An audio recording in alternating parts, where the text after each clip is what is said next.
कवाई से तकरीबन 3-4 मोड़ नीचे इतना रश है, पूरी रोड जैम हुई है। रोड जैम होने की वजह बताता हूँ मैं आपको। लाइन ये वाली है, ये सामने आपको नजर आ रही है गाड़ी, ये वाली लाइन है। इसके साथ देखें दूसरी लाइन, इसके साथ वो तीसरी लाइन है। तो माशाल्लाह ये जो साथ तीसरी लाइन वाले होंगे सारे पढ़े लिखे लोग होंगे। तो ये देखें पिछली दफ़ा मैं आपको बता दी गाड़ियाँ आ रही हैं इस रास्ते से, जाहिर सी बात अब आगे आने वाली जगह ही नहीं बची ना वहाँ से गाड़ी आने की। तो ये लाइनें यहाँ पर लगी हैं। वो चौथी लाइन आप चेक करें, ये गाड़ी देखें माशाल्लाह ये भाई जा रही है। सारे जनाब हमारे पाकिस्तान के शऊर रखने वाले पढ़े लिखे जवान, ये आप देखेंगे, ये देखें माशाल्लाह। अब ये देखना घंटों यहाँ पे रुकेंगे यहाँ पर, मगर ये है कि घंटों रुकने के बावजूद ये वेट नहीं करेंगे, तीसरी लाइन लाजमी बनाएंगे।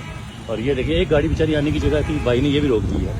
तो अब देखिए लड़ाई भी होगी यहाँ पे, गर्मी भी है, और ये लोग 1, 2, 3, 4 लाइनें बनती हैं, 4, फिर लड़ाई भी होती है, गर्मी भी है। अभी कबाई वाटरफॉल से पीछे यही रश होता नहीं है, नस्ब ज़ब्त बर्दाश्त नहीं है, कोई बंदा रुकता नहीं है और लाइनें। अब ये बहुत नीचे मोड़ है, ऊपर वाटरफॉल बहुत दूर है।